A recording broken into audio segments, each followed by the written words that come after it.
할렐루야. 네, 여러분 잘 오셨습니다. 우리 앞뒤 좌우로도 한번 인사 더 하면 좋겠습니다. 잘 오셨습니다. 축복합니다. 그렇게 한번 인사해요. 네. 이제 저희 집에 이제 아이들이 이제 있고 또 막내는 5살이다 보니까 그 아이들을 위한 그 성경적인 애니메이션을 볼 때가 있어요. 제가 한 7, 8년 전쯤에 알게 된 이제 스토리박스라는 그 애니메이션이 있는데 주인공의 이름이 폴이에요.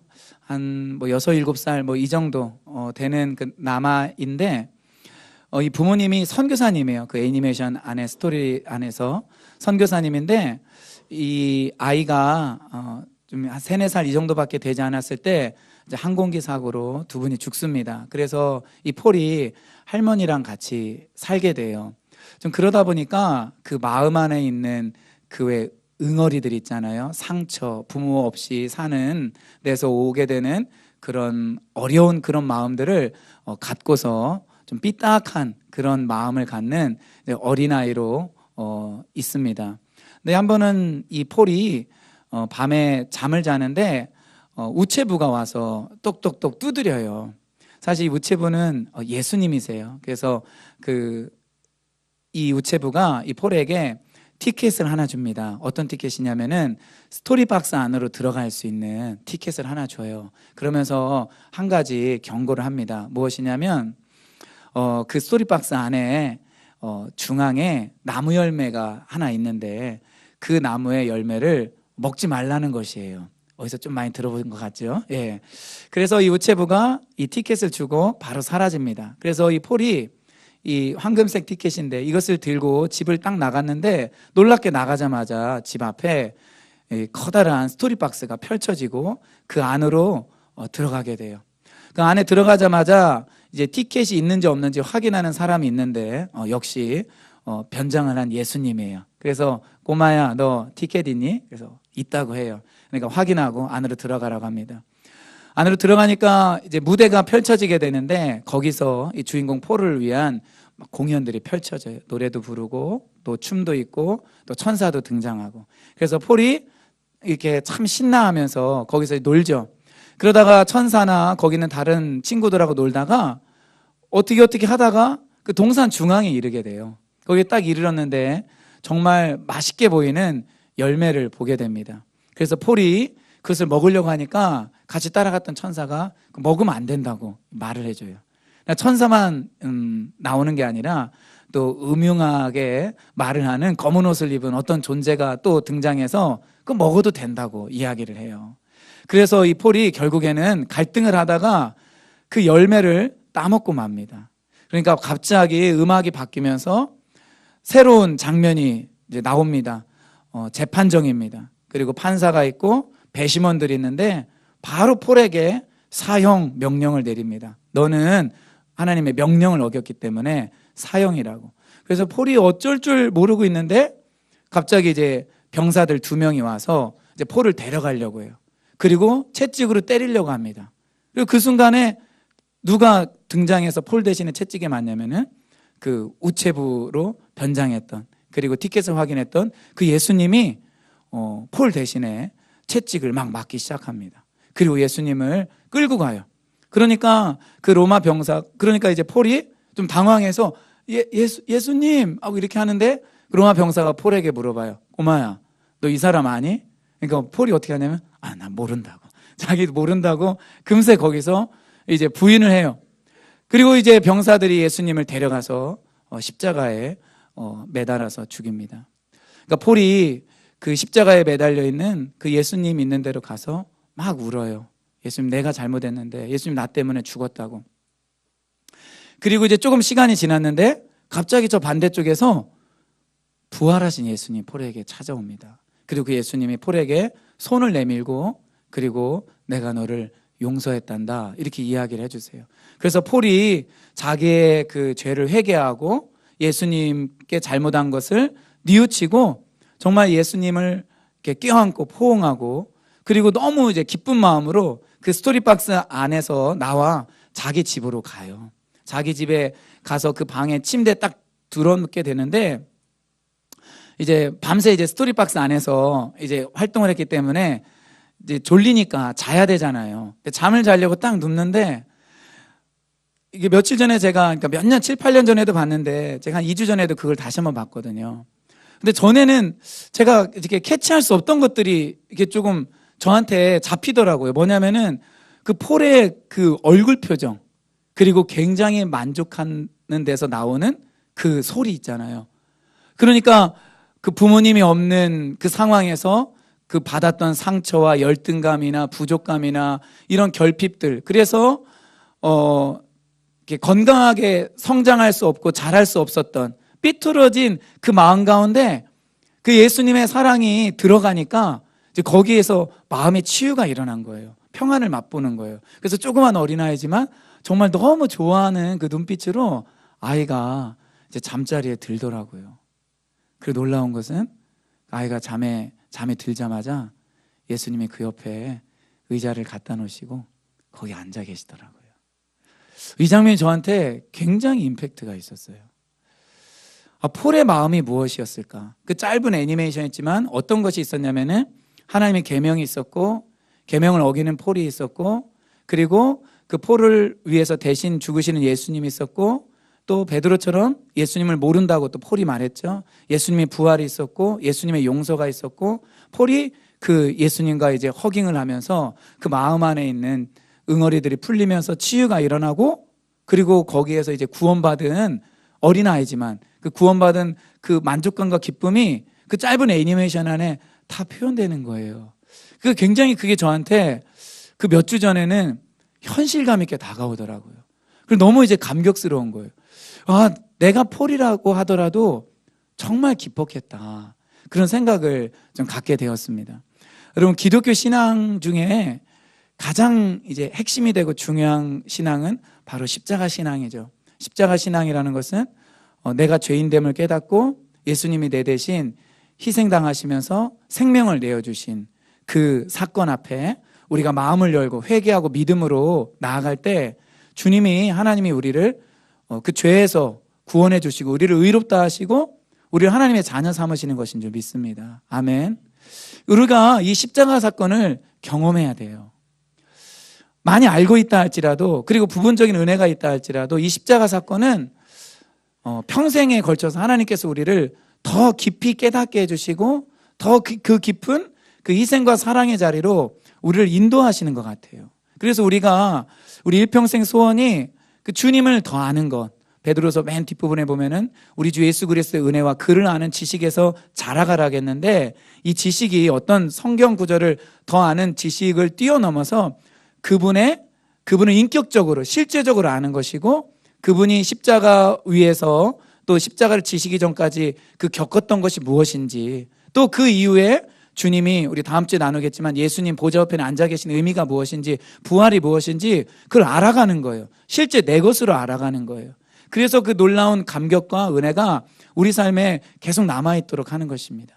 오늘 이제 시편 22편에서 제가 여기 계신 성도님들과 나누기를 원하는 것은 2000년 전으로 다시 돌아가 우리가 예수 그리스도께서 어떠한 그런 과정 속에서 돌아가시게 되셨는지, 오늘 가정예배 순서지 보면은 말씀의 주제를 3개로 이렇게 제가 해놨는데, 그분이 겪으셨던 것이 무엇인지를 우리가 좀 실제적으로 깊이 겪을 수 있기를 원하고요. 그렇게 예수님이 자신을 우리에게 내어주신 그 진짜 목적이 무엇인지 우리가 좀 알 수 있기를 원합니다. 그래서 이 시간 저는 하나님 앞에 기도했어요. 하나님, 물론 예수님 다 사랑하시고 경험하셨겠지만 오늘 이 시간을 통하여서 다시 한번 그 예수 그리스도의 2000년 전에 겪으신 그 십자가가 내 눈앞에 펼쳐지는 것처럼, 그래서 그분이 십자가를 지시면서 또 십자가 지시기까지 그 가지셨던 그 감정이 무엇인지, 육체적인 아픔이 무엇인지,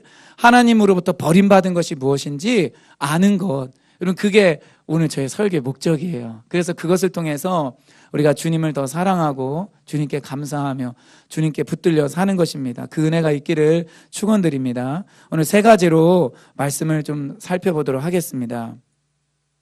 이 시편 22편은 우리 31절까지 있는데 오늘 저는 21절까지 읽었죠. 분위기가 그 앞과 뒤가 완전히 달라요. 앞은 우리가 읽어봐서 아시는 것처럼 어떤 신음과 탄식과 절규가 있어요. 두려움이 있어요. 그러나 그 읽지 않은 뒷부분은 하나님이 자기를 건지신 것에 대한 감사와 찬양이 있고, 더 나아가서 땅끝까지 하나님께서 다스리시고 모든 민족이 돌아온다라는 것을 표현해주고 있습니다. 오늘 이 앞에 있는 이 성경 구절, 그 시편 22편에 제가 뭘 써놨냐면은, 이 22편이 신약 성경에 예언된 것, 또 신약 성경에서 사복음서에서 성취된 것들을 쭉 표시를 해보니까요, 무려 몇 군데가, 절수로 따지면은 한 10군데 이상이 나오더라고요.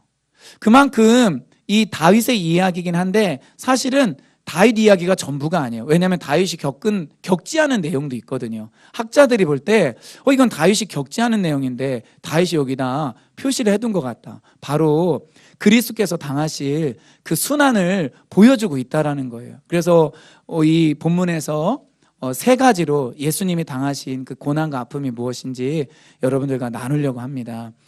가정예배 순서지를 중간중간 참고하셔서 보셔도 괜찮을 것 같습니다. 자, 첫 번째는 예수님이 하나님께 버림받으셨다라는 겁니다. 우리 22편 1절 2절을 한 번 더 읽도록 하겠습니다. 1절 2절입니다. 시작. 네, 하나님이여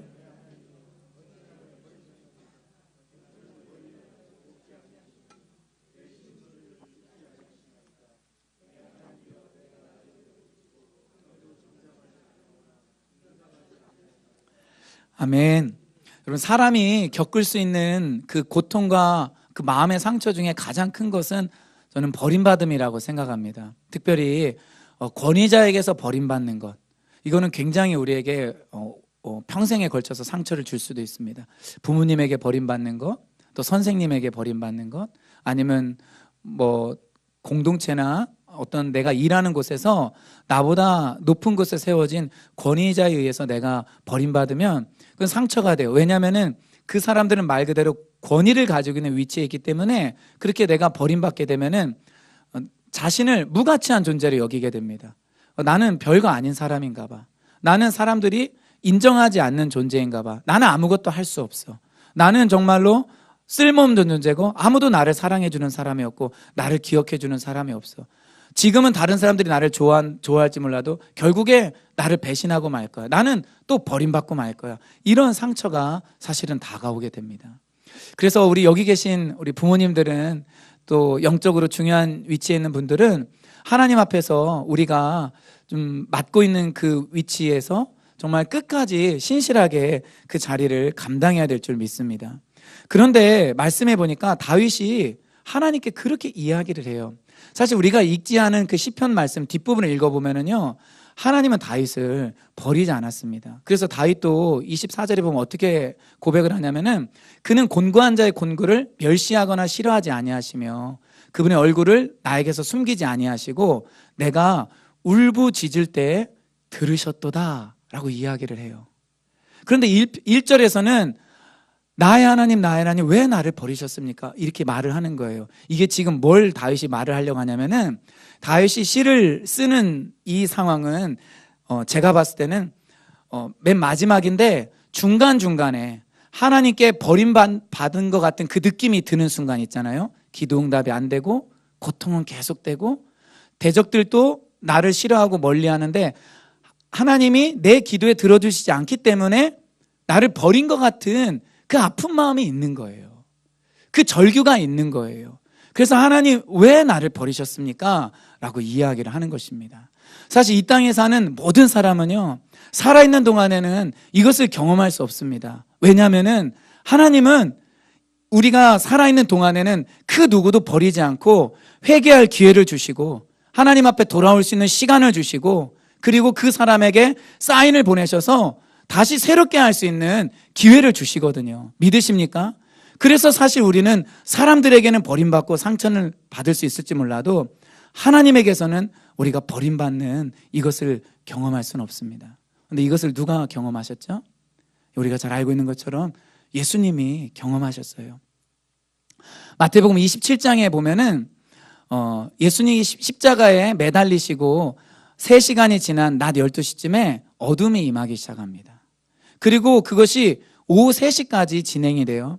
우리 하루 낮을 살펴볼 때 제일 밝을 때가 언제예요? 보통 낮 12시부터 3시가 가장 밝지 않습니까? 가장 기온도 높고요. 근데 이 시간에 어둠이 임했어요. 이건 뭐냐면은 하나님의 그 진노가, 죄에 대한 형벌이 예수님께 다 쏟아지는 것을 말하거든요. 그리고 자기 아들이 죽는 것에 대한 슬픔을 표현하는 거거든요. 그래서 태양이 빛을 잃은 것입니다. 이 예수 그리스도께서 그렇게 6시간 동안 십자가에 달린 상태에서 죽기 직전에 하신 말씀이 뭐냐? 내 하나님, 내 하나님, 어찌하여 나를 버리셨나이까? 이 말씀입니다. 하나님 예수님 버리셨나요? 버리셨어요. 왜요? 그것이 바로 죄에 대한 대가이거든요. 물론 하나님은 예수님을 다시 부활시키셨습니다. 그러나 예수님이 그 십자가에서 자기 생명을 내주는 그 고통을 겪는 그 순간에는 하나님은 실제로 예수님을 버리셨고, 예수님은 하나님과 분리되는, 하나님으로부터 버림받는, 하나님과 단절되는 그 어마어마한 고통을 예수님은 실제로 겪은 것입니다. 그래서 예수님이 잡히시기 전에 기도할 때 이 잔을 내게서 옮겨 주시옵소서. 이 잔이라는 게 뭐예요? 이 고난의, 고통의 쓴 잔이라는 것은 다른 어떤 잔보다도 하나님으로부터 버림받는 그 잔이 되는 거예요. 그러면 예수님께서 왜 버림받으셨나요? 그 이유는 우리가 버림받지 않도록 하기 위함이에요.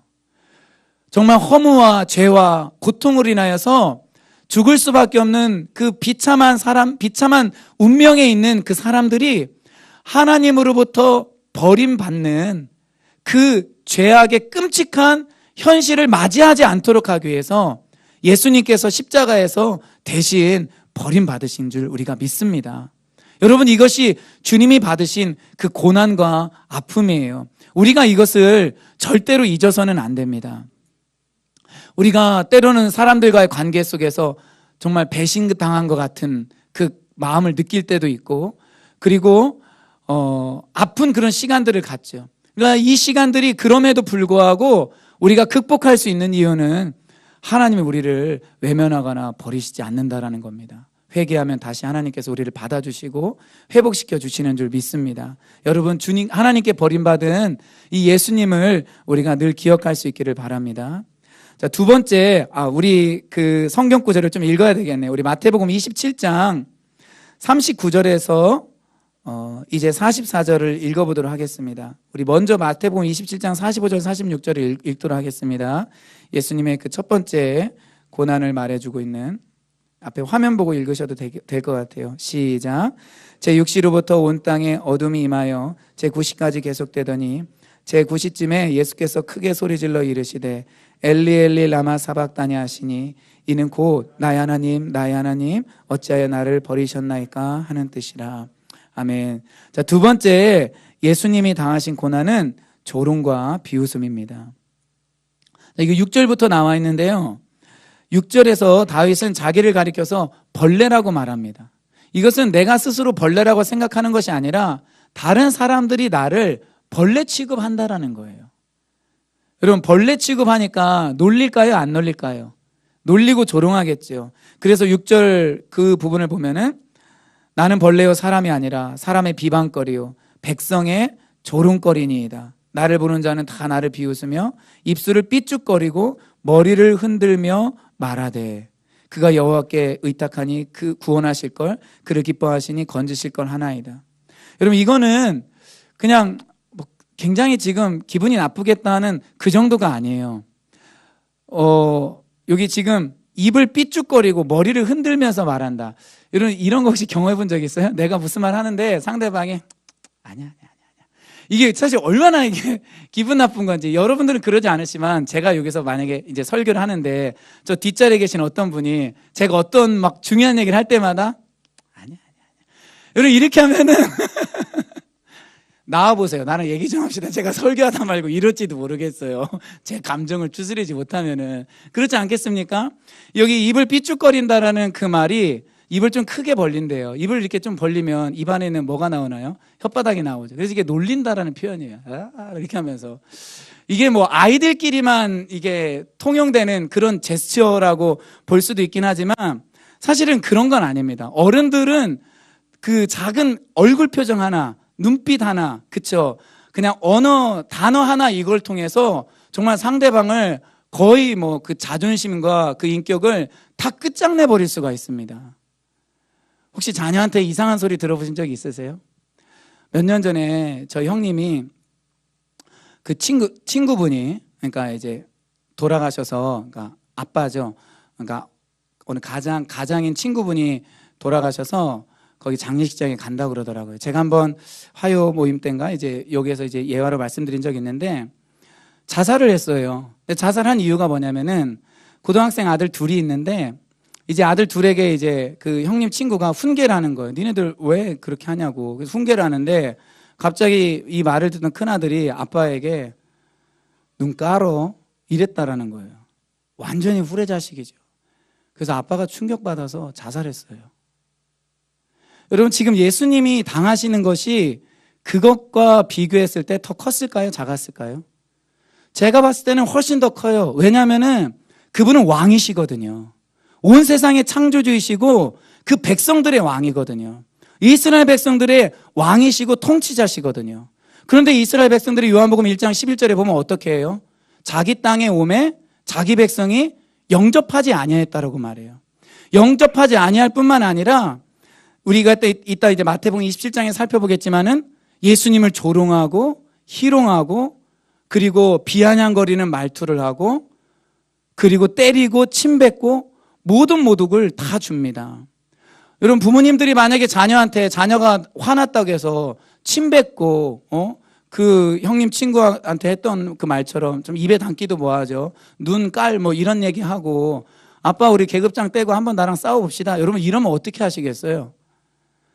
나는 우리 집에 아들이 셋 있는데 아들 셋이 똘똘 뭉쳐서 나한테 그런다고 하면은 저는 뭐 죽을 수는 없고 난 가출할 것 같아요. 그리고 내가 좀 포악하면은 당장 그 구청이나 주민센터 가서 호적에서 다 파버리고 지워버리고 그냥 어디로 쏙 떠나버릴 것 같아요.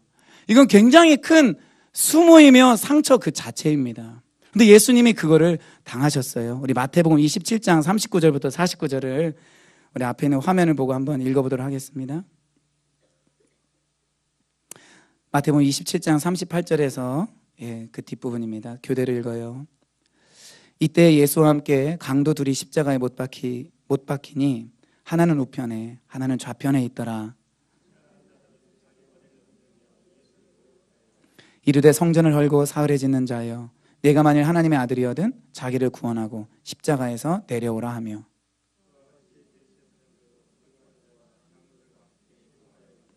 그가 남은 구원하였으되 자기는 구원할 수 없도다. 그가 이스라엘의 왕이로다. 지금 십자가에서 내려올지어다. 그리하면 우리가 믿겠노라.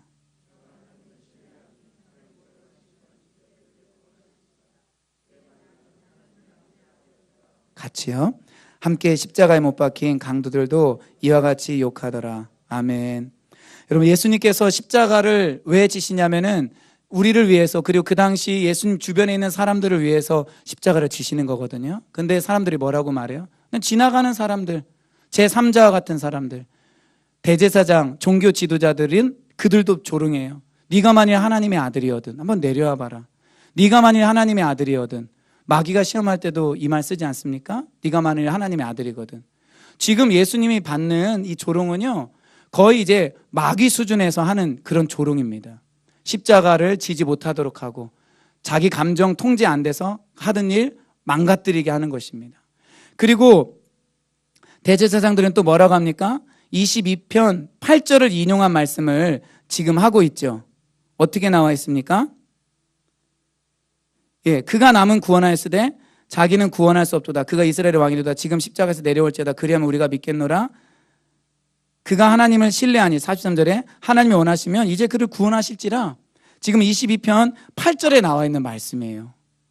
사실 이런 데서 지금 다윗은 자기 이야기를 하는 것이긴 하지만 메시아가 당할 그 조롱과 비웃음과 그리고 수치에 대해서 말을 해주고 있는 것입니다. 저는 다른 사람들은 그렇다 할지라도 제가 만약에 예수님이라면은 한마디 던져주고 싶은 사람이 있어요. 그게 누구냐면은 좌우에 같이 못 박힌 강도예요. 여러분, 그 당시 십자가 이 처형은 그러니까 어떤 로마에 대한 반란이나 굉장히 죄질이 심각한 그 죄인들을 다룰 때 하는 그 형벌이거든요. 좌우의 강도들도 죄질이 엄청 심하다고요. 근데 예수님 언제 봤다고 예수님을 욕해요? 제가 예수님이라면은 진짜 힘들어도 십자가 매달렸기 때문에 힘들겠죠. 째려볼 것 같아요. 이야, 내가 니네들한테는 욕받을 처지는 아닌데 하고서 제가 정말 한번 날려버렸을 것 같아요. 근데 이제 예수님이 그 십자가 위에서 정말 온전한 순종을 하셨기 때문에 강도 중에 한 명이 누가복음을 보면 나중에 어떻게 하죠? 회개해요. 예, 그래서 다른 강도를 꾸짖고 자기를 기억해 달라고 말하는 것을 볼 수가 있습니다. 여러분, 우리 예수님께서 바로 이런 조롱과 비아냥과 수치를 당했어요. 여러분, 이것이 우리에게 뭘 가져다 주나요? 우리에게 어떤 교훈이 있죠? 이것은 우리가 이 땅에 살아가는 동안 그리스도인으로 살 때 겪을 수 있는 수치와 조롱과 그리고 자존심이 상하는 상황, 1대1 개인뿐만 아니라 여러 사람들에게 우리가 그런 것들을 당한다 할지라도 우리가 그것을 참을 수 있는 이유와 힘을 줍니다. 왜냐하면 죄가 전혀 없으신 왕이신 예수 그리스도께서 우리보다 먼저 그 길을 걸어가셨기 때문에 그래요.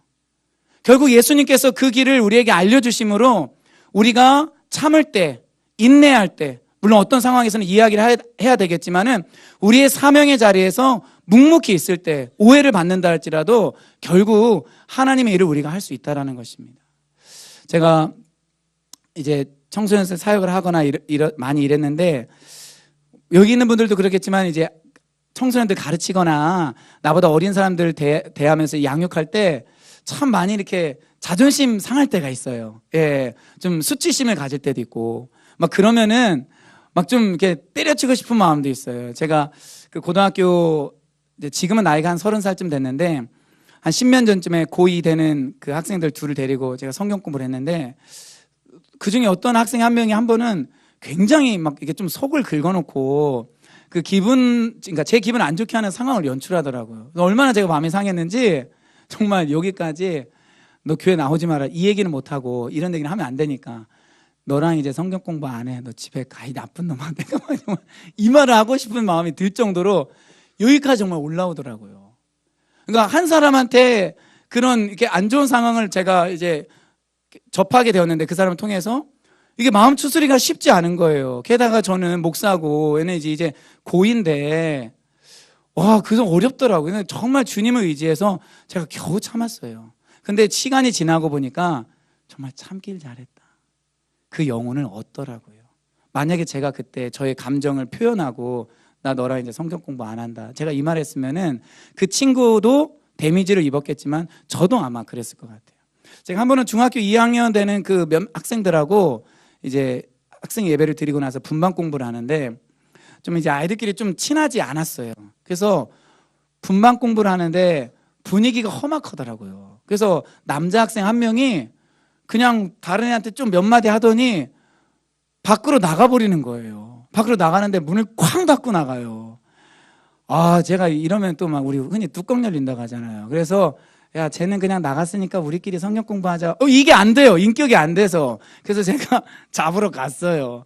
따라갔는데 이게 옆옆 건물로 들어가더라고요. 근데 막 그 친구가 그 학생이 저보다 이제 저도 이제 작은 편인데 저보다 체격이 더 작고 말랐어요.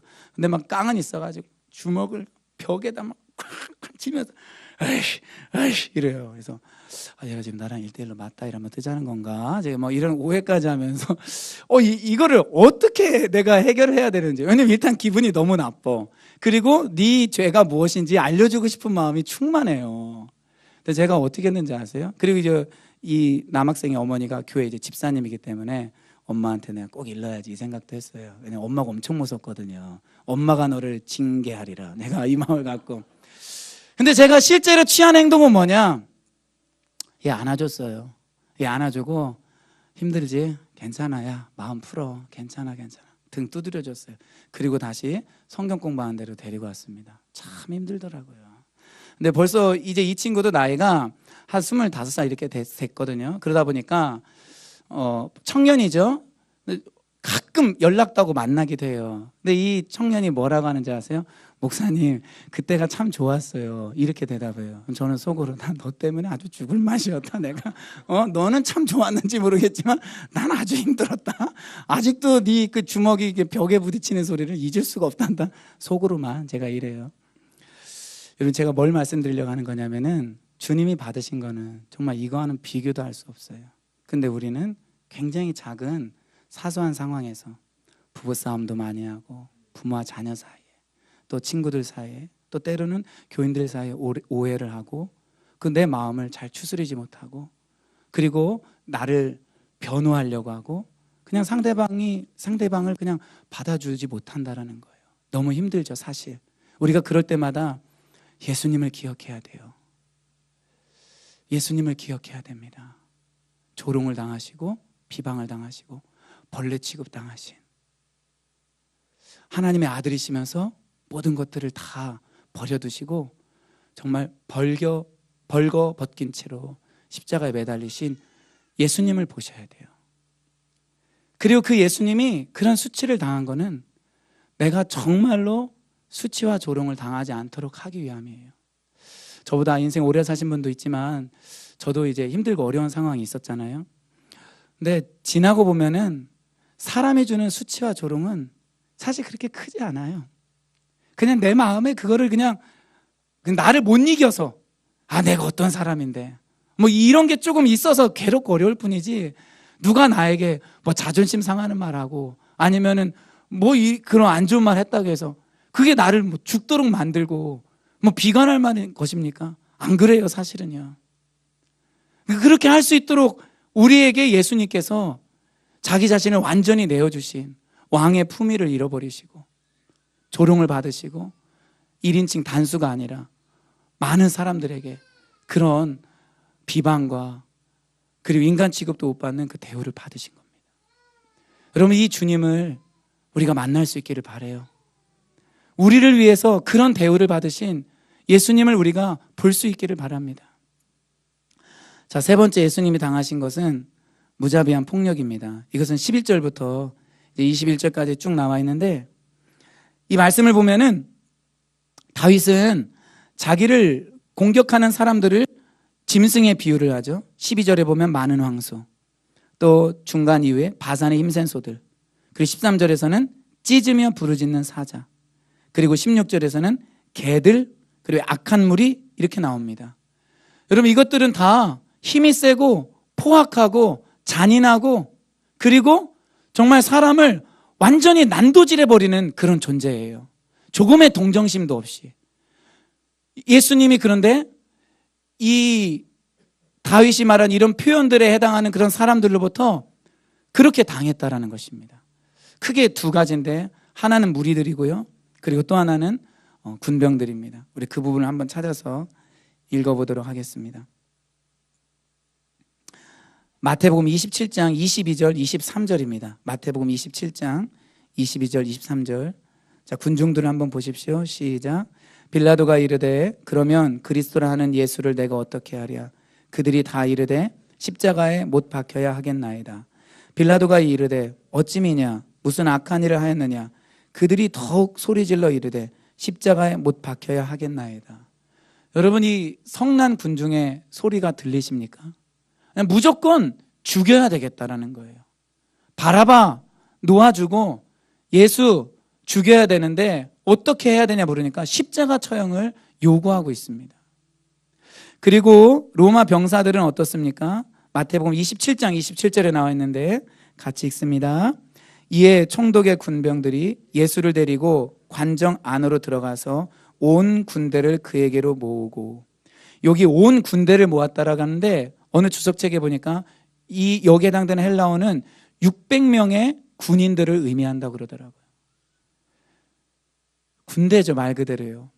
여러분, 군인들이 600명이 자기를 애워싸고 있어요. 창을 들거나 검을 들거나 하면서. 여러분, 주님이 이런 포악스러운 사람들에 의해서 둘러싸였을 때 11절 그 후반부에 나오는 것처럼 아무도 예수님을 도울 사람이 없었습니다. 우리가 잘 알고 있는 것처럼 베드로도 부인하고 제자들도 다 떠나고 심지어 예수님이 겟세마네 동산에서 마지막으로 기도하실 때 기도의 지원을 얻고자 할 때도 제자들은 다 뭐 했죠? 잤어요. 정말 예수님은 철저하게 혼자셨습니다. 혼자서 그 모든 그 두려움, 이 내적인 공포를 겪으신 거예요. 그것을 잘 보여주는 것이 14절, 15절입니다. 시편 22편 한번 보시면요. 나는 물같이 쏟아졌으며 물은 형체가 없죠. 그런데 그런 외형이 없을 정도로 마음이 낙심이 됐다라는 거예요. 내 모든 뼈는 어그러졌으며 비슷한 의미입니다. 내 마음은 밀랍 같아서 밀랍은 열이 가해지면은 역시 형체를 잃어버립니다. 자기 속에서 녹았어요. 그리고 자기 힘이 말라 질그릇에는 수분이 없죠. 그런 수분이 없는 것처럼 그렇게 말라버린 것입니다. 혀가 입천장에 붙었다라고 이야기를 합니다. 여러분 혀가 입천장에 붙었습니다. 갈증이 얼마나 심하죠? 그래서 예수님이 십자가상에서 무슨 말씀하십니까? 요한복음 19장 28절에 보면은 내가 목마르다고 하는 거예요. 목마르다고. 또 자기를 죽음의 진토 속에 두었다라고 다윗이 이런 고백을 하고 있습니다. 그리고 16절에 보니까 악한 무리가 나를 둘러 내 수족을 찔렀나이다 라고 말합니다. 수족은 다른 말로 하면 뭐죠? 손수, 발족자죠. 즉 예수님의 무엇을 가리키는 것입니까? 십자가에 예수님께서 매달리신 걸 말해요. 누가복음 23장 33절 말씀으로 우리 같이 한번 읽겠습니다. 누가복음 23장 33절입니다. 시작. 해골이라 하는 곳에 이르러 거기서 예수를 십자가에 못 박고 두 행악자도 그렇게 하니 하나는 우편에 하나는 좌편에 있더라. 여기 해골, 이게 해골이 이제 히브리어예요. 말 그대로 해골을 의미하는 장소입니다. 왜 해골일까요? 제가 볼 때는 무덤도 제대로 쓸 수 없는 그런 정말 비천한 자들을 이런 데다 그냥 버렸던 것 같아요. 아니면 대충 묻었던 것 같아요. 그러니까 거기에서 이제 그 뼈 해골이 드러나는 거예요. 그러니까 그만큼 천박한 곳입니다. 가까이 하려고 하지 않는 곳이에요. 이 해골의 다른 말이 뭐냐면은 아람어로 우리 한번 따라해볼까요? 골고다. 이 해골의 똑같은 단어가 아람어로 골고다. 그리고 갈보리 들어보셨죠? 갈보리는 라틴어 갈바리아에서 나온 거예요. 그러니까 갈보리 언덕 위에 골고다 언덕 위에 해골이라는 그 곳에 예수님이 십자가에 돌아가신 것입니다. 여러분 그분이 십자가에 매달리시면서 죽으셨어요. 우리가 잘 알고 있는 것처럼 십자가에 매달릴 때 진짜 아픈 것은 손과 발이 찢어지는 것도 아프지만은 호흡곤란이 그렇게 힘들대요. 학자들이 연구에 의하면. 왜냐하면은 몸이 처지기 때문에 호흡을 쉽게 할 수가 없는 거예요. 그래서 호흡을 하기 위해서는 이 폐가 공간을 확보해야 되잖아요. 그러면 어떻게 해야 되죠? 다리에다 힘을 줘야 돼요. 그러니까 그 못 박힌 다리에 힘을 줘서 이렇게 하고 숨을 쉬는 거예요. 근데 이거를 계속 할 수 없죠. 그러니까 또 몸이 밑으로 처지는 것입니다. 중력에 의해서. 그래서 호흡곤란과 거의 대부분 뼈에 탈골이 일어난대요. 탈골 현상이. 그래서 빨리 죽는 사람도 있고 또 어떤 경우에는 2, 3일씩 가는 경우도 있다라고 합니다. 예수님께서 십자가 6시간 동안 달리실 때 그 엄청난 그 육체적인 고통을 계속 겪으신 거예요. 뼈의 탈골과 호흡의 그 고통과. 그래서 예수님은 십자가 위에서 우리 가상칠언이라고 해서 말 자체를 별로 하지 않으셨지만 실제적으로 말하기도 너무 어려운 것입니다. 주님이 그렇게 대적자들에게 수족을 찔리셨습니다. 17절에 보니까 내가 내 모든 뼈를 셀 수 있나이다. 왜 그렇죠? 이게 센다라는 것은 무슨 의미냐면은 하나, 둘, 셋, 넷 이렇게 세는 의미도 있지만 센다라는 것은 그만큼 상황을 정확하고 분명하게 볼 수 있다라는 걸 의미해요. 그 우리도 왜 보통 그런 말 하잖아요. 숫자를 정확히 말하는 게 아니고 야 내가 다 세 이런 식으로. 그건 뭐냐면은 다 뻔히 그렇게 분명하게 보고 있다라는 것입니다. 그러니까 예수님께서 십자가에 매달리실 때 옷도 입지 않은 채 그분의 모든 것이 다 드러나게 되었습니다. 빼앗은 그 옷을 18절에 보면은 겉옷을 나누며 속옷을 제비 뽑나이다 다윗이 말하는데 실제로 학자들이 연구해 볼 때 다윗에게 이런 일은 일어나지 않았다라는 거예요. 다윗에게는. 바로 다윗은 자기 고난 가운데 예수님이 당할 그 고난, 부끄러움, 수치를, 아픔을 이 본문에 집어넣는 것입니다. 우리 주 예수님을 위하여. 그리고 우리를 위하여. 요한복음 19장 23절 24절 말씀입니다. 우리 같이 한번 읽어보도록 할까요? 시작. 군인들이 예수를 십자가에 못 박고 그의 옷을 취하여 네 깃에 나눠 각각 한 깃씩 얻고 속옷도 취하니 이 속옷은 호지 아니하고 위에서부터 통으로 짠 것이라. 군인들이 서로 말하되 이것을 찢지 말고 누가 얻나 제비 뽑자 하니 이는 성경에 그들이 내 옷을 나누고 내 옷을 제비 뽑나이다 하는 것을 응하게 하려 함이러라. 군인들은 이런 일을 하고. 아멘. 여러분, 이렇게 해서 예수님이 그 극심한 육체적인 고통을 당하고 죽으셨습니다. 정리를 하면 첫째, 예수님은 하나님께 버림받았고, 이거는 우리가 사는 동안에는 경험할 수 없는 거예요. 그 두 번째, 예수님은 비웃음과 조롱을 받았습니다.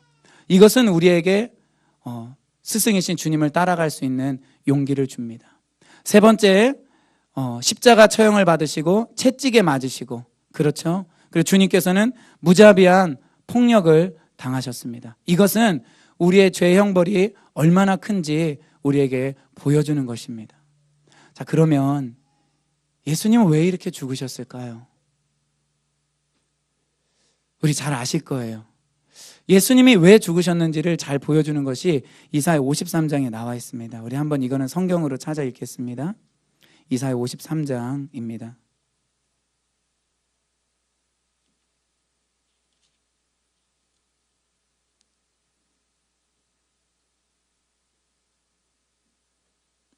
(53장) 1절부터 3절까지는 제가, 4절부터 6절까지는 성도님들이 읽으시면 되겠습니다. 우리가 전한 것을 누가 믿었느냐? 여호와의 팔이 누구에게 나타났느냐? 그는 주 앞에서 자라나기를 연한 순 같고 마른 땅에서 나온 뿌리 같아서 고운 모양도 없고 풍채도 없은즉 우리가 보기에 흠모할 만한 아름다운 것이 없도다. 그는 멸시를 받아 사람들에게 버림받았으며 간고를 많이 겪었으며 질고를 아는 자라. 마치 사람들이 그에게서 얼굴을 가리는 것 같이 멸시를 당하였고 우리도 그를 귀히 여기지 아니하였도다.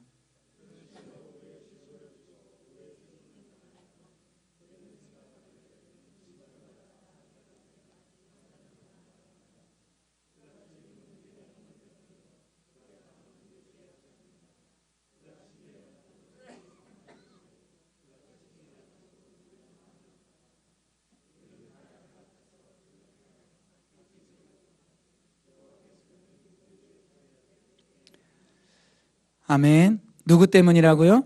우리 때문이라고 말하고 있습니다. 근데 4절에 주목할 만한 표현이 나와요. 우리는 생각하기를 그는 징벌을 받아 하나님께 맞으며 고난을 당한다 하였노라. 이렇게 생각한 대표적인 사람이 누구였냐면 사도 바울이었어요. 바울은 예수님의 기적에 관한 내용도 알았고 그의 가르침도 알았습니다. 그러나 바울이 예수님은 메시아가 아니다라고 단정 지을 수 있는 이유가 하나 있었어요. 뭐냐면은 예수님이 십자가 처형을 당했기 때문에 그래요. 신명기 말씀에 보면 나무에 달린 자마다 저주를 받은 자니라. 그래서 예수의 십자가 처형은 그가 기적도 일으키고 아무리 좋은 가르침을 했다 할지라도 자기 죄 때문에 뭔가가 그러니까 드러나지 않은 어떤 죄가 있기 때문에 예수는 자기 죄 때문에 죽은 것이라고 생각을 한 거예요. 징벌을 받아서 고난을 받은 것으로.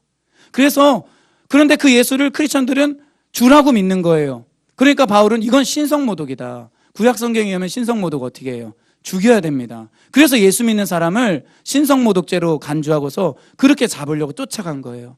그런데 다메섹으로 가는 도중에 바울이 누구를 만나죠? 부활하신 예수님을 만나요. 여기서 바울이 깨집니다. 왜 그러냐? 예수님의 부활은 뭘 증명하죠? 예수님의 죄 없음을 증명하는 거예요. 자기는 예수가 징벌을 받아서 자기 죄 때문에 죽은 것이라고 생각했는데 부활하신 예수님을 보면서 그거는 자기 죄 때문에 죽은 게 아니구나. 이걸 알은 거예요. 그럼 누구의 죄 때문에 죽은 거죠?